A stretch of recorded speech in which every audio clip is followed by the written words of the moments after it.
Hey guys, it's Alfredo Martinez, and today I'm going to be talking to you about pendulums. So these are going to be some techniques on using a pendulum based on my experience. So first of all, this is a pendulum that I mostly use. It's basically an amethyst hanging on a string. It was actually given to me by the spirit world. It crossed my path, and I picked it up. And when I started talking to it, it started moving. So when that happens, take advantage of it. Um, one thing that I wanted to say that's a good idea is that you can use your birthstone. You can develop a deep connection with your pendulum that way. Also, sometimes you can use certain kinds of material for it to hang off of. So instead of just using a string, you could use a piece of jewelry. So I would say a very good conductor of energy would be a gold chain. So if you have a gold chain, you can hang whatever it is that you're using off of that gold chain, especially a crystal or some kind of stone. Um, that you got to think in terms of what's a good conductor of energy. So that's just a tip right there. Now, before you get started, you want to do breathing exercises. So before I get started reading my pendulum, typically what I'll do is I'll close my eyes and I'll do this. Take a deep breath. 1, 2, 3, 4. Hold it. 1, 2, 3, 4. Then release. 1, 2, 3, 4. Breathe in. 1, 2, 3, 4, etc. Do that as long as you need to so that you can calm yourself down. It would be helpful to get into the beta and theta states through breathing exercises. I typically do the breathing exercises before I step into ritual or before I'm ready to cast a spell.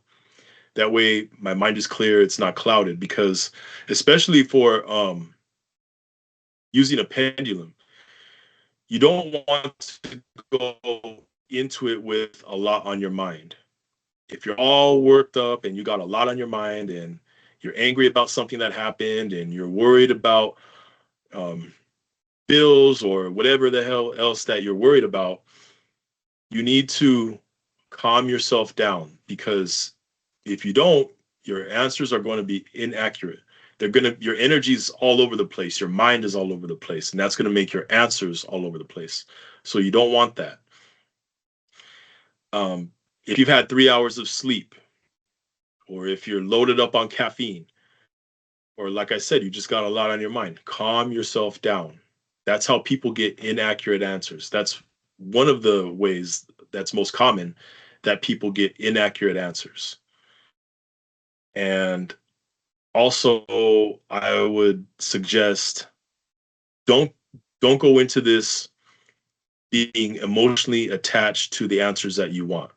Because I mean, look, if you hold this up and you go, you ask it a question, you say, please say yes, please say yes. You're focused on it, please say yes, please say yes. Or you say, please say no, please say no. And you're looking at it and you're concentrating. Chances are it's going to move the way you want. See, people underestimate how powerful intent is. It's very powerful. When you go into ritual or when you sit down to do a spell,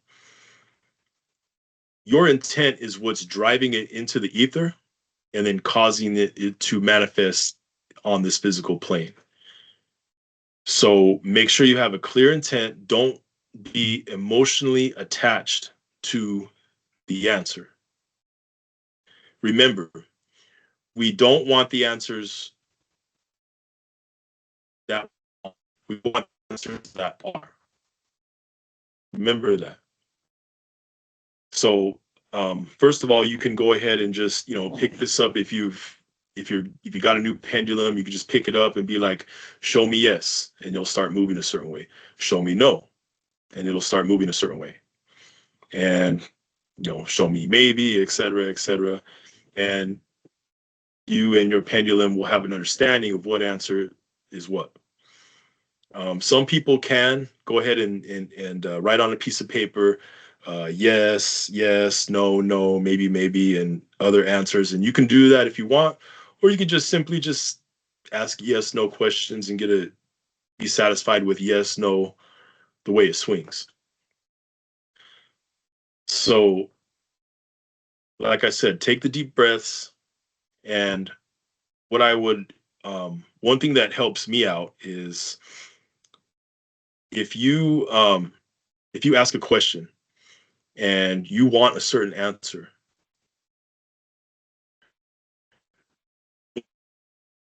to close your eyes, hold it up, and then ask the question. You're going to feel it start to move. And then when you open your eyes, you see it moving a certain way.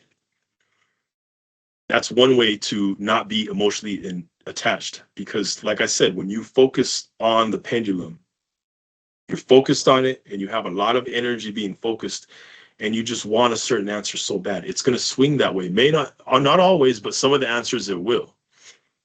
See, that's why some people complain and they say, well, how come most of the answers it gives me are accurate, but then it's 75% accurate and the rest is inaccurate, or 90% accurate and the rest is inaccurate. It doesn't. Sometimes when I say if something's going to happen, it doesn't happen. Well, that's because you have some emotion attached to the outcome. Like I said, it helps at first sometimes to just close your eyes, ask the question, then it'll start moving a certain way. Open your eyes and you'll see it move that way. Or what you can do is close your eyes and imagine scales, like scales, like the Libra scales or balance. And then ask the question, feel it move, and then open your eyes. Or you can just visualize yourself. Visualize scales with your eyes open. You can also visualize answers before while you're asking, visualize answers just coming from the collective unconscious. Okay. Or if you have mastered your emotions, just simply open your eyes, do breathing exercises, open your eyes, don't be emotionally attached to the answer, then ask it, it'll move a certain way. Eventually you'll get to that point to where you can do that. And eventually you may get to a point to where the answer starts to come to you before the pendulum starts swinging. So as you progress on the path of a witch or a magician, you may get to a point to where you just, before you even ask a question, you just feel it in your spirit and if you're talking to somebody, you know what they're going to say. You know what's going to happen before it happens. If you're talking to someone and they're lying to you, you can tell. You can also sense what their intention is if it's other than what they're presenting. So just keep that in mind. And this is actually good exercise using a pendulum to get to that point. And so I think that's about everything that I wanted to say about the pendulum. But yeah, like I said, just keep practicing. When you first pick up a pendulum and you start using it, you won't be perfect at it. You got to constantly be at it, And the more you use it, the better you are at asking certain questions, the more accurate your answers are, and the better you are at you and the pendulum having an understanding of how you two are communicating. Once again, this is Alfredo Martinez, and everyone who's watching, make sure you like and subscribe to Dark Sorcery.